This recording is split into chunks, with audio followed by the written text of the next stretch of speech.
सीधा लिए चलते हैं सीएम मनोहर लाल जन संवाद पोर्टल जो है वो लॉन्च करें, क्या कुछ कह रहे हैं सुनाते हैं। ऐसा भी हमको लग रहा है। इस जन संवाद पोर्टल को बनाते हुए जो इसका प्रारंभिक जिसको कहना चाहिए कौन सा वर्जन होता है जो लॉन्च करने से पहले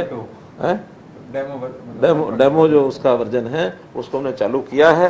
उस डेमो वर्जन में अभी तक 3609 ऐसी एंट्रीज ये हो चुकी हैं, लेकिन अभी उसको मैंने भी लगातार उसको मैं रिव्यू भी करता हूँ। जो कुछ उसमें कमी दिखती है या जो उसका जो रूट जो उसका मैप करना होता है उसकी ट्रैकिंग सिस्टम वो सारा बनवाया है ताकि नीचे के अधिकारी पर भी ये चीज़ अपने आप पहुँच जाए और वो उसको जिसको रिजॉल्व करना है जिसने ओन किया है उसको ऑन करने के बाद टाइमलाइन वो बताते हैं कि इस काम में इतने दिन लगेंगे और वो दिन उसमें चढ़ाता है। उतने दिन के बाद फिर उसकी जिम्मेदारी होती है, उसको हम यानी उसकी जिम्मेदारी ठहराते हैं कि इतने दिन में हुआ है कि नहीं हुआ, नहीं हुआ तो उससे पूछताछ होती है। तो ये सारा एक सिस्टम बना है। इस सिस्टम के माध्यम से गांव के आम आदमी की जो समस्याएं हैं वो रिजॉल्व होंगी। उसके बताए हुए काम, इसमें किसी भी प्रकार का काम आएगा, चाहे वो ग्रीवेंस हो, चाहे वो सुझाव हो, चाहे वो डिमांड हो, इवन ट्रांसफर्स की भी कई ऐसी एप्लीकेशन लोग दे देते हैं, वो हमारे ट्रांसफर डिपार्टमेंट को चली जाती हैं। वो उसका ऑनलाइन है तो ऑनलाइन के हिसाब से उसको उत्तर जाता है, भी ऑनलाइन है। और जो ऑनलाइन नहीं है मैनुअल ट्रांसफ़र है वो मैनुअल ट्रांसफ़र उसकी इच्छा के हिसाब से हम करते हैं। तो मोटे तौर पर पब्लिक यानी जो सिटीज़न सेंट्रिक ये सारी चीज़ें हमने बनाई हैं ताकि सिटीज़न कोई भी बात अपने गांव में अपने घर में बैठे बैठे हमको भेजे और हम उसका काम करके उसके घर में उसको बता सकें। और मैं समझता हूँ कि इतना जो एक विस्तृत ये जो सारी योजना बनाई है हरियाणा सरकार ने, इस प्रकार की योजना मुझे नहीं लगती किसी और सरकार की भी है। और इसमें से मुझे वो दिन याद है कि जब इसी 4th फ्लोर के ऊपर 1996 से 98 तक जब हम सरकार में शामिल थे चौधरी बंसीलाल जी की सरकार में, और ये फ्लोर भरा रहता था और ख़ास करके हमारे शिक्षा मंत्री जी का कमरा तो पैर रखने की जगह नहीं होती थी। अगर हमें भी बात करनी होती थी तो घंटों लग जाते थे उनसे बात करने के लिए 1 मिनट। लेकिन आज वो सब चीज़ों से मुक्त हम इसलिए हुए हैं कि व्यक्ति को यहाँ आने की आवश्यकता नहीं है, उसका पैसा नहीं लगता, उसका समय नहीं लगता। और बात वही जो उसको 3 दिन 4 दिन में यहाँ आकर के वो बताता था वो 1 मिनट में अपनी बात हमको भेजता है। तो टेक्नोलॉजी का एक उपयोग हम करके चीज़ों को कर रहे हैं। और इसका जो जन संवाद के मेरे जो कार्यक्रम चल रहे हैं जनता के 3-3 दिन के जिलानुसार, बहुत बड़ी सेटिस्फेक्शन इसके अंदर है। कई विषय और भी हैं इसके साथ सेटिस्फेक्शन के, लेकिन ये जो ऑनलाइन का सिस्टम है जनता बहुत पसंद कर रही है। और जो हमारे विपक्षी साथी जो बार बार ये बोलते हैं कि ये पोर्टल की सरकार है, पोर्टल आएंगे तो ख़त्म कर देंगे, ये कर देंगे, वो कर देंगे, अब थोड़ी भाषा बदली है उनकी भाषा कहती है जो उपयोगी पोर्टल है उनको छोड़ करके बाकी सब उनको हम ख़त्म कर देंगे। तो मैं दावे से कह सकता हूँ कि कोई पोर्टल हमारा ऐसा नहीं है जो जनता के लिए उपयोगी ना हो। हर पोर्टल का उपयोग है और एक ईज़ ऑफ लिविंग जिसको कहना चाहिए उस नाते से इन सारी व्यवस्थाओं का उपयोग कर रहे हैं। और मैं तो ये कहता हूँ कि भी कभी हमने टेक्नोलॉजी की ये चीज़ें पढ़ी नहीं, लेकिन अभ्यास से करते करते आज इतना विश्वास हो गया कि हम कोई भी चीज़ करते हैं जनता को 1 मिनट में बताते हैं।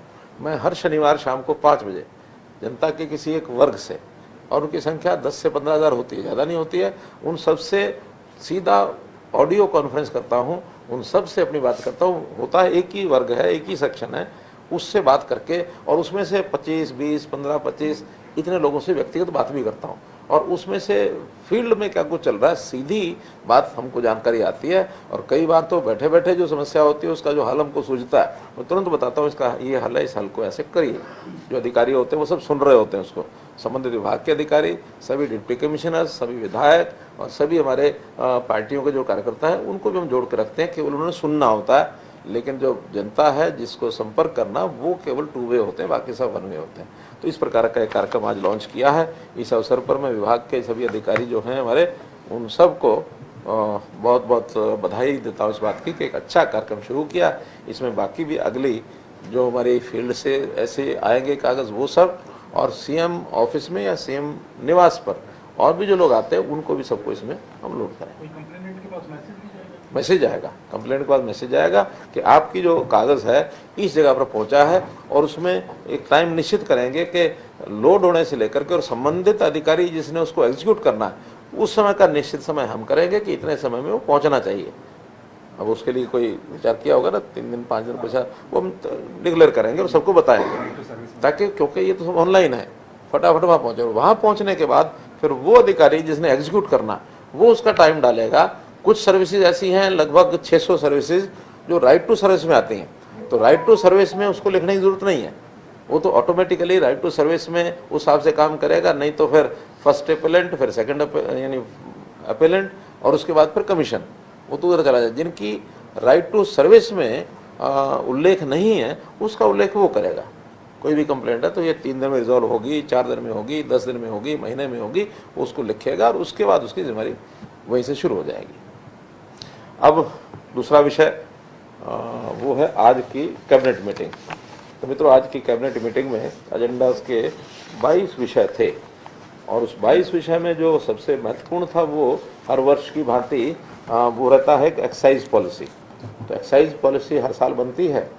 ये पहले तो 31 मार्च तक बना करती थी, लेकिन कोविड में इसका कुछ समय परिवर्तन हुआ था, उस नाते से अब ये हर वर्ष की पॉलिसी जून 11 तक ख़त्म होती है। जून 12 से नई पॉलिसी शुरू होती है, तो जून 12 से नई पॉलिसी शुरू होगी। आज अभी 1 महीने का समय जो है इस पॉलिसी के हिसाब से अब उनकी ऑक्शन होनी है या जो वेंडर्स तय करने हैं, उस सारी प्रोसेस में लगेगा। और नया जो वर्ष है इस एक्साइज पॉलिसी का, वो 12 जून से अगले साल की 11 जून तक ये रहेगा। और उसमें मुख्य रूप से जो चीज़ें आज तय की गई हैं, उसमें पहला विषय तो यही है कि हमारा जो पिछले वर्ष का यानी वर्ष भर का जो टारगेट था रेवेन्यू का, पहली बार वो 10,000 करोड़ रुपया पार होने जा रहा है।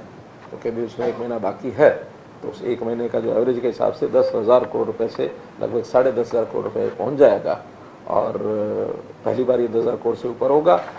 2014 में 14-15 में जब हम सत्ता हमने संभाली थी, उस समय ये लगभग 3200 करोड़ था, यानी 3 गुना से भी ज़्यादा ये रेवेन्यू हुआ है। और अगर मैं पिछले 5 साल की बात करता हूँ तो ये 5 साल में भी दुगना हो गया है। उस समय भी लगभग 5,500 करोड़ था, तो ये दुगने के आसपास 5 साल में यानी पहुँचा। 5 साल यानी ये अब से 5 साल, यानी ये है 2023 का, तो 2018 का, यानी पिछली टर्म से भी 1 साल पहले का। तो एक अच्छी जो हमारी प्रोग्रेस है, प्रगति है, इसमें से ही व्यवस्थाओं को पता लगता है कि व्यवस्थाएं हमने खूब अच्छी की हैं। बावजूद इसके कि कुछ शिकायतें बीच में जो आती रहती हैं, उन शिकायतों का निवारण कैसे करना, उस पर कैसे शिकंजा कसना, वो हर वर्ष आगे हम बढ़ते हैं, उन चीज़ों को ठीक करते हैं। तो इस नाते से इन चीज़ों को ठीक करते हुए और हमने अपना ये रेवेन्यू बढ़ाया है। लास्ट ईयर था 10,000, तो इस बार 11,500 करोड़ का टारगेट है। वो तो उससे पिछले साल से, हाँ, तो 23%। इस बार भी ये 15% आंकड़ा आंक करके चल रहे हैं कि 10,000 करोड़ से 11,500 करोड़ रुपया ये आएगा। लेकिन उसमें भी डिपेंड करता है कि साल भर में, क्योंकि ये चीज़ एकदम बहुत एक्सपेक्टेशन के हिसाब से एकदम फिक्स चलती है, ऐसा नहीं है, कई चीज़ में अदल बदल होती रहती हैं। लेकिन फिर भी न्यूनतम जो है हमारा 11,500 करोड़ का टारगेट है। इसके ऊपर बहुत कुछ फैक्टर्स ऐसे हैं जिसका डिपेंड करता है, तो मुझे लगता है उससे बढ़ जाएगा। तो मुख्यमंत्री की तरफ से तमाम बातें कही गई। पिछले 4 महीने से जो है वो किया जा रहा है जनसंवाद, जनता के साथ, जनता की शिकायतों के लिए पोर्टल बनाया गया है, हर समस्या का समाधान होगा, ये बात कही सीएम ने। जनता से संपर्क बनाए रखना एकमात्र लक्ष्य है, ऑनलाइन का सिस्टम जनता पसंद करती है, ये बात भी उन्होंने कही है। और पोर्टल से जनता को लाभ मिल रहा है। सीएम विंडो को लेकर उन्होंने कहा कि लाखों शिकायतों का समाधान जो है वो सीएम विंडो के माध्यम से किया गया। जनता की शिकायतों को सीएम पोर्टल पर रखें, और जो पोर्टल है वो अब कारगर साबित हो भी रहा है। जनता से संपर्क बनाए रखना लक्ष्य है, ये बात कही गई सीएम मनोहर लाल की तरफ से। और साथ ही कैबिनेट मीटिंग को लेकर भी उन्होंने तमाम बातें रखी। जिन जिन एजेंडों पर चर्चा हुई है वो बातें भी उन्होंने अपनी इस प्रेस कॉन्फ्रेंस के माध्यम से रखी। और साथ ही जनसंवाद पोर्टल को भी लॉन्च किया और कहा कि जनता से संवाद करना सरकार का लक्ष्य है, ताकि आम जनता भी सरकार से जुड़ सके, मुझसे जुड़ सके, ये बात उन्होंने कही है। और पोर्टल से जनता को लाभ मिल रहा है। पिछले 4 महीने से जनसंवाद कार्यक्रम शुरू किए गए।